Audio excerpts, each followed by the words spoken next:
Have you ever had a feeling that something in your life isn't quite right? Not a loud feeling, not panic, just a quiet sense deep inside that keeps returning. Maybe you've tried to ignore it. You've kept yourself busy. You've told yourself everything is fine. You've pushed the thought away and moved on with your day. But somehow, it keeps coming back. The same feeling, the same concern, the same gentle tug on your heart. What if that's not a coincidence? What if God is trying to get your attention? One of the biggest mistakes we make is expecting God to always speak in dramatic ways. We expect lightning, miracles, or a voice from heaven. But often, God speaks through small warnings, repeated signs, and quiet convictions.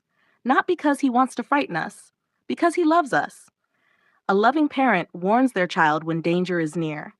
In the same way, God warns us when we are heading in a direction that may hurt us spiritually, emotionally, or even physically.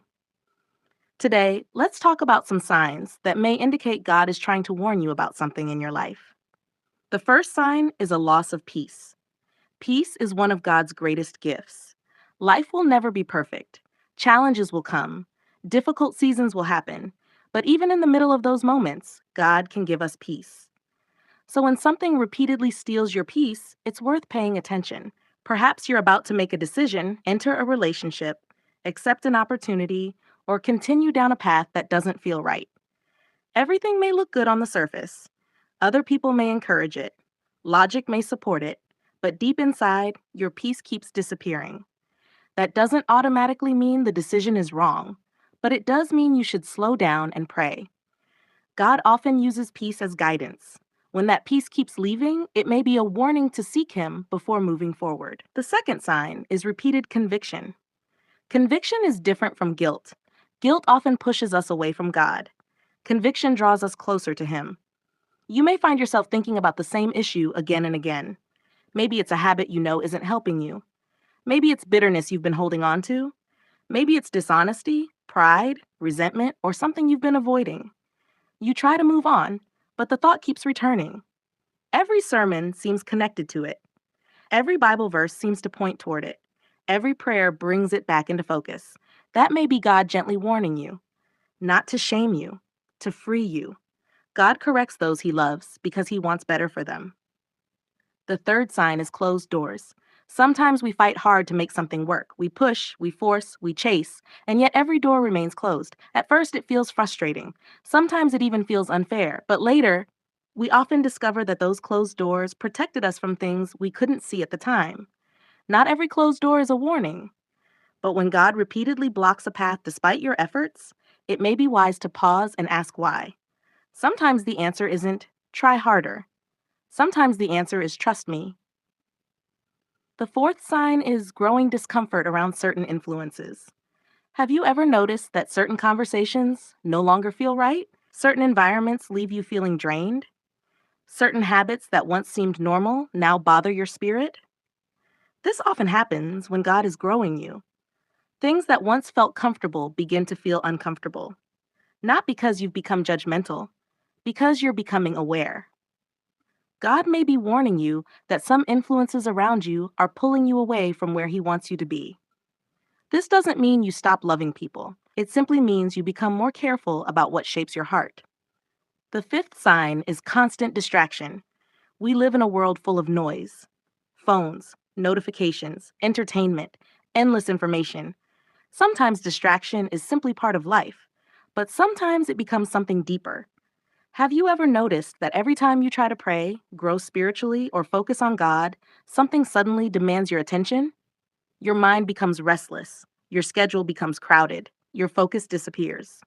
Sometimes this can be a warning sign that you've allowed too many things to take God's place in your life. Not necessarily bad things, just things that have become too important. God may be inviting you to slow down and reconnect with Him. The sixth sign is repeated patterns.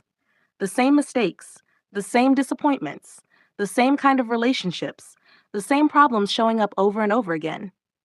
At some point, we have to stop asking, why does this keep happening? And start asking, what is God trying to teach me? Sometimes repeated struggles are not punishment. They are lessons we haven't fully learned yet.